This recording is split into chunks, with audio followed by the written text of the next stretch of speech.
Little Magnolias. Two sisters who love family, traditions, and all things Southern. We've got plenty of room at our table, so pull up a chair. Hey, Lainey. Hi, Laura Beth. Well, here we are back for another week of Southern culture. That's right. I feel ill-qualified to tackle today's topic since I was kicked out of the cornbread competition through the 4-H club for using Jiffy Mix. That's right. 4-H is not going to have it. It needs to be more homemade than that. But alas, all things can be made new, right? So That's this right. is going to be my redeeming moment for cornbread. Let's do it. All things Southern culture as it relates to cornbread. So, yeah, we think we've probably got almost a whole episode of cornbread. It's so funny. When we talked about doing this subject, I was like, we're probably going to need more to talk about than just cornbread. But yeah. I think we've got a lot to tackle We here. just went through a few things before we hit record that we wanted to make sure to mention. And we got a whole episode here. This is a complex little carbohydrate we've got on our hands. That's the truth. Well, I started out in thinking through doing some research for this podcast. There's a lovely woman in our church, Suzanne Stroud. Yes. Whose cornbread is renowned. It is. And so I thought, well, I would love to get time with her, and I would love to know how she does her cornbread. So I'm just going to reach out and ask. Two birds with one stone. What a delightful, just hour and a half we had together. Yeah. And it got me thinking even about just the beauty that's been lost of us not doing stuff like that very getting together anymore with somebody for their cooking or their crafting. Yes. Yeah. Because, this is just a lovely woman full of wisdom. And it was just a great time. And it got me thinking, gosh, I should do this more with her, for one thing, because, you learn and you just enjoy one another. While the cornbread was baking, we were able to talk about, catch up on some life things, and even ended up praying together. Wow. And it was just a sweet time. Yeah. So anyway. You know the tricks of the trade now, though. Are you going to share? Well, I am going to share. Good. Yeah. And we do a couple of things a little different. Okay. And it's fun to even see that, right? Yeah. So should I just start with... What does she do? She has a massive cast iron skillet, bigger than any one that I have. Really? Very deep and large. Yeah. In fact, I don't know what size it is. Okay. Maybe 18 inches. I mean, it's a big skillet. Okay. To the point that she was saying usually she flips the skillet over after the cornbread's done and just, the whole round loaf pops out. Yeah. And this one is so heavy that she's not able to do that, so she just cuts it in the skillet. Okay. But one of the first things and this is very important in making good cornbread, is you heat that skillet oil. Yes. So she just was using a vegetable oil, I believe. Okay. And got the oil in the skillet and got it really hot. Okay. A lot of Southerners would say use bacon drippings. Yes, you can do Instead that. Of your vegetable oil. That's what our great-grandmother did. Yeah. Was, used the bacon drippings or lard if she didn't have bacon drippings. Yes. So, getting that nice and hot, and you're mixing your batter while you're getting that skillet and oil hot. Then you pour your batter into that hot oil, and that's what causes that great, gorgeous crunch on the outside. Yes.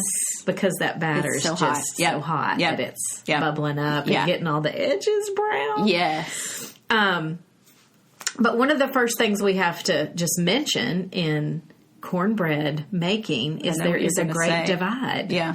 Yeah. There sugar is. or no sugar.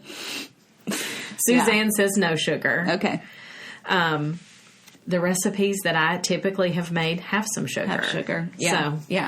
So, that's going to be probably the most prominent theme of today is sugar or no sugar. Yeah. It's truly a great divide. Yeah. So, anyway, her recipe, one other thing I want to mention that she said was she used a cornmeal mix in this cornbread, but she said her preference is she has a grain grinder. Wow. Where she likes to have just corn. She grinds her own grain. Corn. Oh, my gosh. Which got me thinking, I know you and I sometimes differ on recipes we make. Oh, yeah. Because you have to go simple with having a kid and I've always a had dog to, though, and- just based on my sort of preference. Okay. Yeah.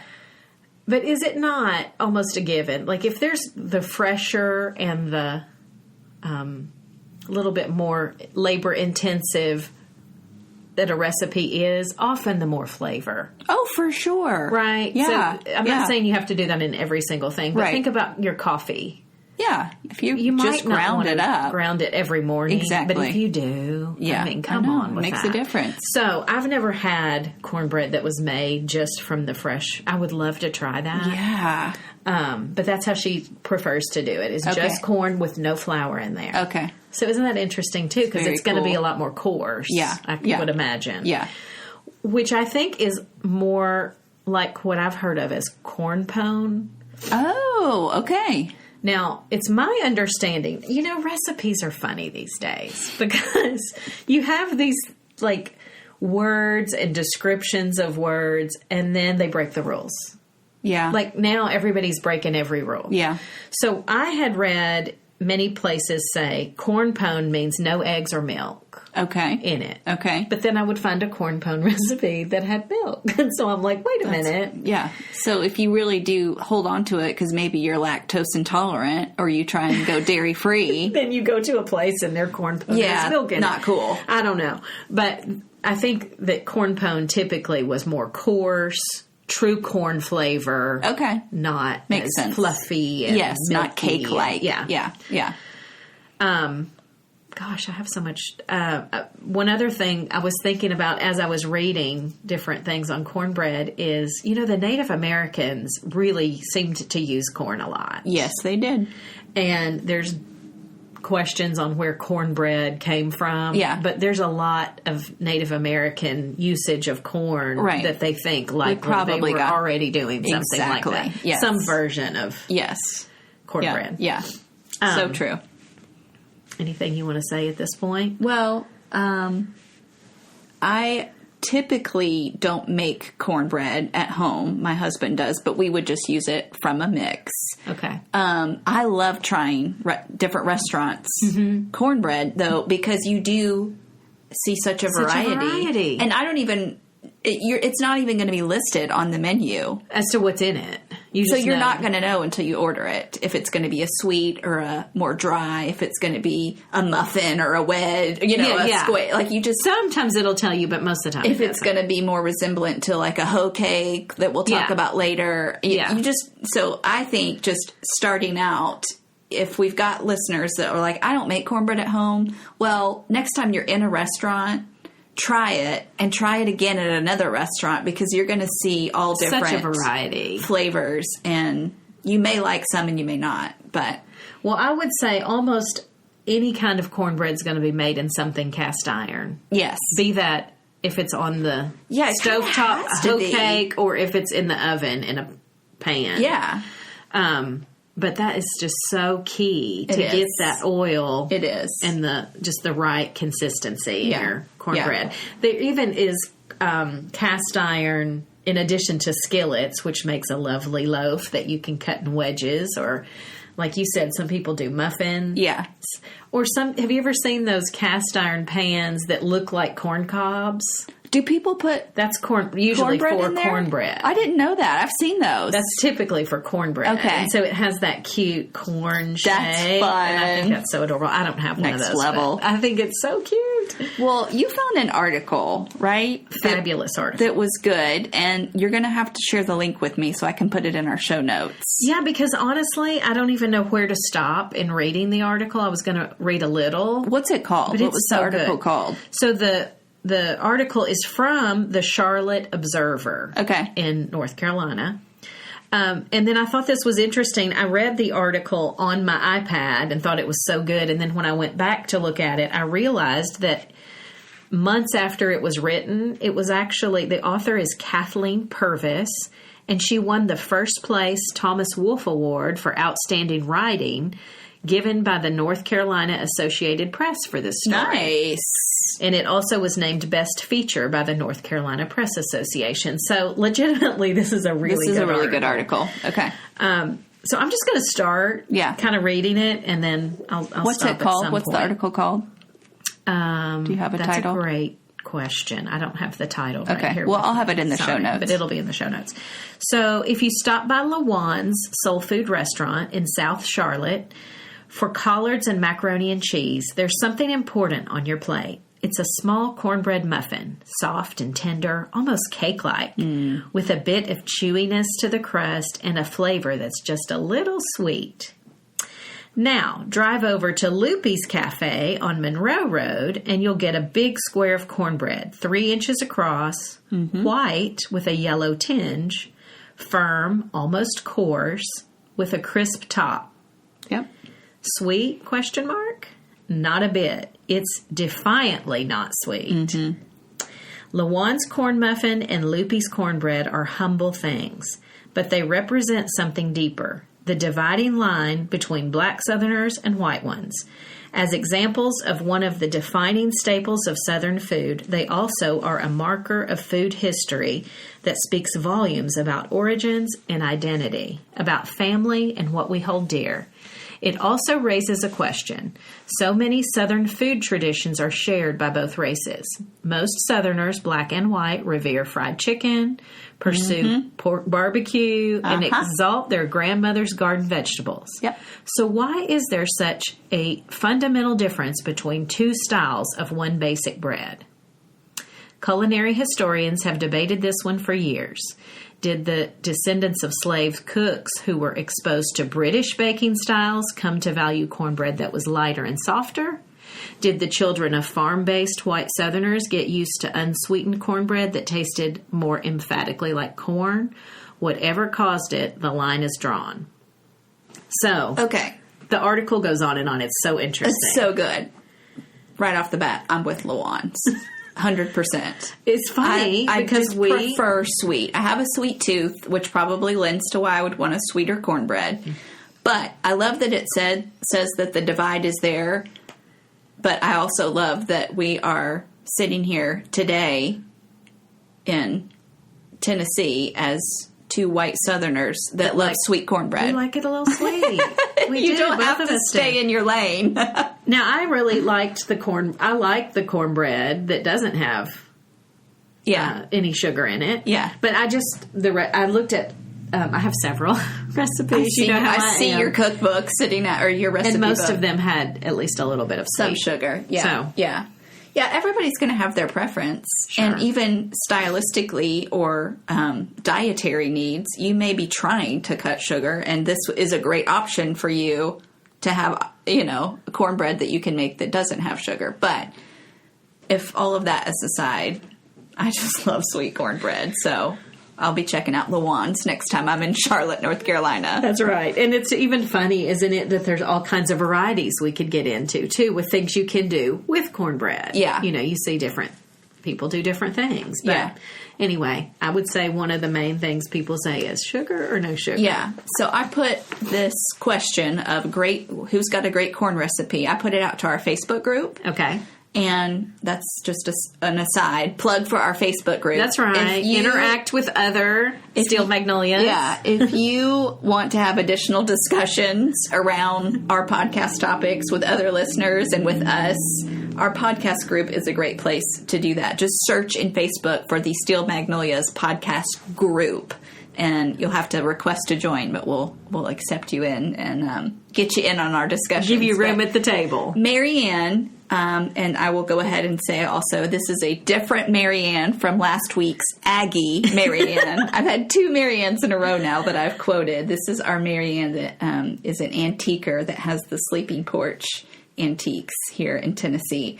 She was kind of pinged up by others. Which tells you something, doesn't it? Yeah, like, where's your recipe, Marianne? She uses a pinch of sugar. Okay. So I'm mentioning her not just because she was in our Facebook group, but I feel like is she trying to be the middle of the road between these two? I don't know, maybe. She's our peacemaker. A pinch of sugar is not much, but her recipe calls for 2 cups of whole buttermilk. Woo! That's a lot. That's going to be good. 2 sticks of salted real butter. And I think it's really funny on her recipe, like she's got commentary.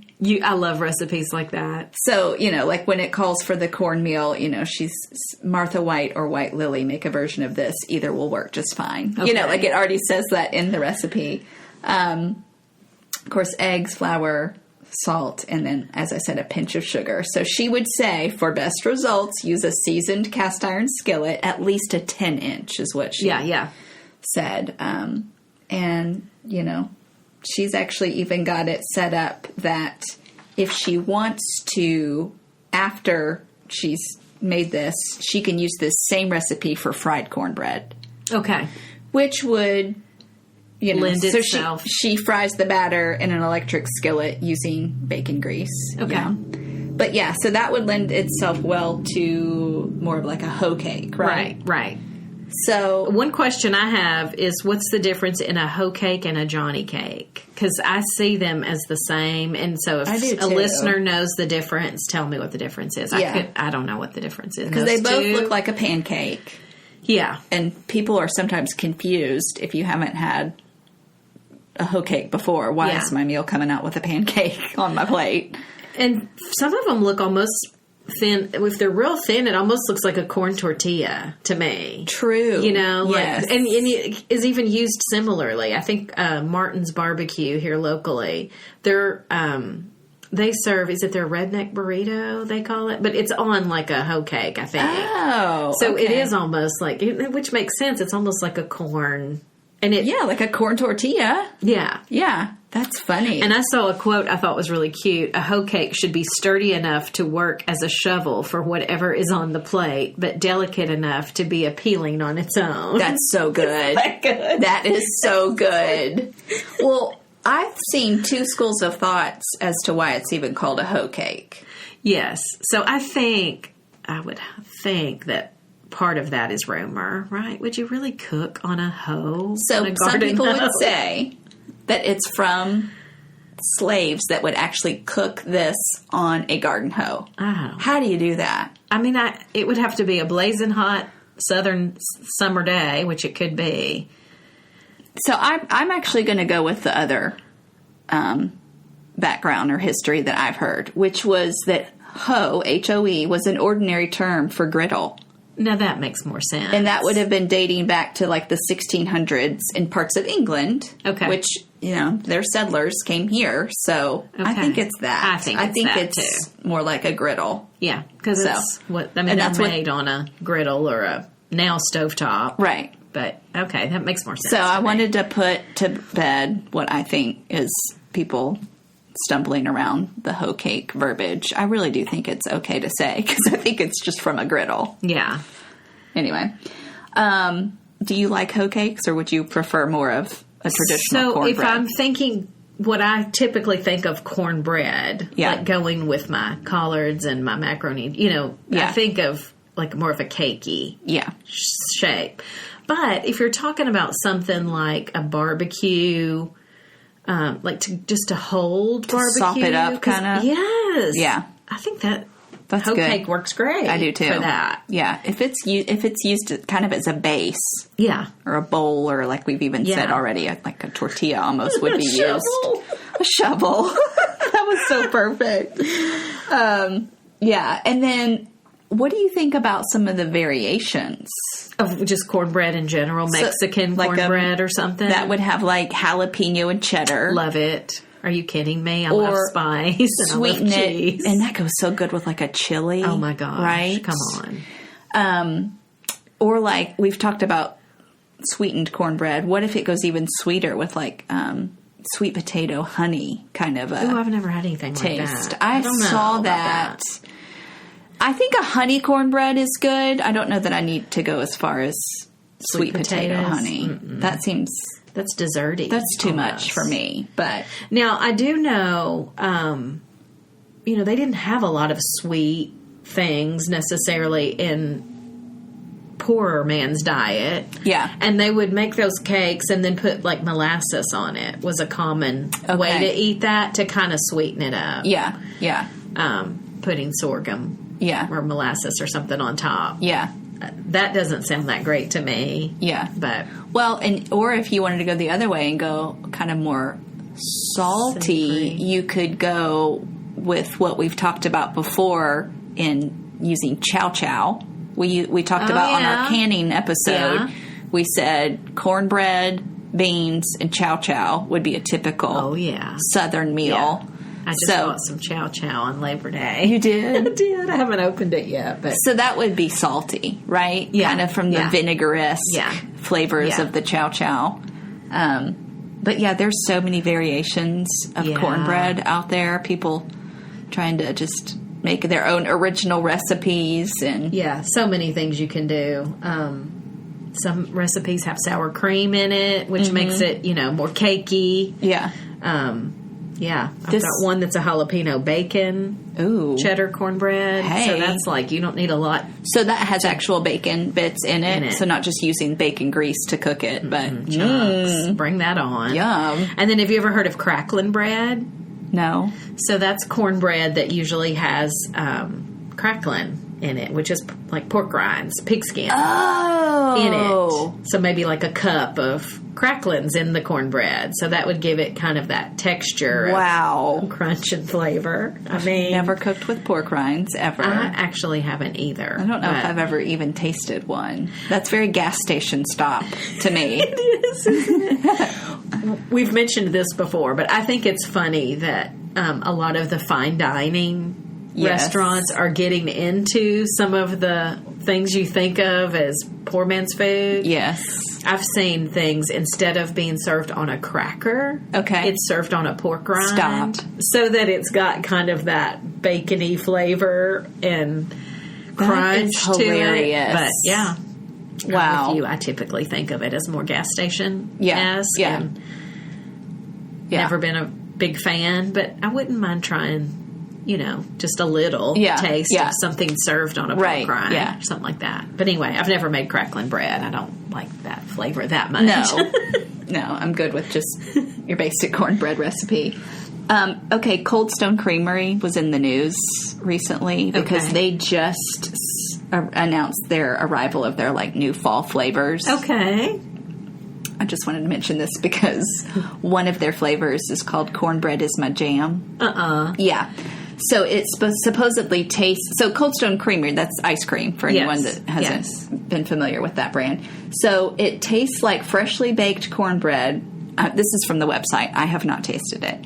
Tastes like freshly baked cornbread with a sweet smear of blackberry jam. What? Yeah. Features honey, cornbread, and blackberry jam ice cream, which is... It's actual cornbread in the ice cream. Okay. Yeah. And it's got honey, blueberries. Wow. So this is a walk-in, get a scoop place. This is not something that you can buy in the grocery stores, right? Yeah, I don't think they do. I don't think they have packaged goods. No, this is walk in a location, get a scoop. Yeah, that would be a fun thing to try. Cornbread is my jam. So cute. The writer said, "What a time to be alive." I was like, okay. That's awesome. I don't think I would want a gallon of that. Like, that doesn't sound like something I would want a gallon of. Yeah. But I would get one scoop just to try that. Yeah. See what the flavor combo tastes like. Yeah. So that's new for fall. It's out now because we're in September. So it's available now at your local Cold Stone Creamery. How fun. Well, I've got that article included 2 different recipes. Ooh, one sweetened, one not sweetened. Okay. If anybody wants to read more about this, I thought it was a fascinating article, and clearly the state of North Carolina Press did as well. Gave them an award. I'm looking forward to reading the whole thing. I had not before today, so I'll take that and put that in our show notes and read it myself too. Well, anything else you'd say about? No, I mean, I just think the starch of all starches. It's such a Southern staple. It is, and so it's a fun thing to make. And maybe if you don't even know where to start, find a Southern lady or good cook to show you. That's right, and you can get time with that person. Exactly. I'm sure she'd love to show you around her kitchen and get her cast iron skillet out with you. That's right. Okay, so we in the past have done some Southern expressions. Yes. Like kind of. We haven't hit that lately, have we? We've been the dictionary to explaining these expressions. Yeah. So one that I thought might go with today's theme is the expression, well, butter my butt and call me a biscuit. Oh, my goodness. Have you heard that one? I have. Is that mentioned in the movie Still Magnolias? I can't remember. I feel like maybe it is. There's so much. so many maybe. It's very possible. Or maybe not. So that would just mean like you're just surprised to hear something, or you're hearing something that's like astonishing or shocking. Like, well, butter my butt and call me a biscuit. Like you didn't know that. That is so cute. Or kind of in modern terms, like no way. Yeah, yeah. So that would be so cute. one that I haven't used that. I don't use a lot of these Southern expressions, but I think it's so fun when people do. They are so fun. I've got still a long list, Your list we can pull from for a while. Get us through next year. You want me to do one, or are we good? You do one. You want me to do one? Yeah. All right. Yeah. Well, one that I really love that you hear every once in a while in the South is somebody will say, "Now, who are your people?" Oh my gosh, yes. When you just said that, I can picture probably someone of our elder generation saying it. Like I can't imagine. No. Even someone of our mom's age saying it that way. It's probably it's a little older even. So to crack the code, if somebody doesn't know what that means, it's really who's your family, who are your parents, your grandparents, but they'll just say, now who are your people? Yeah, not like who are your friends, who you're running around with. Like who are your people is like what literally your bloodline. Basically, what's your family tree? I think right. Now. Nowadays, I think people think of who are your people as who's your friend group, who's your tribe, if you will. Yeah.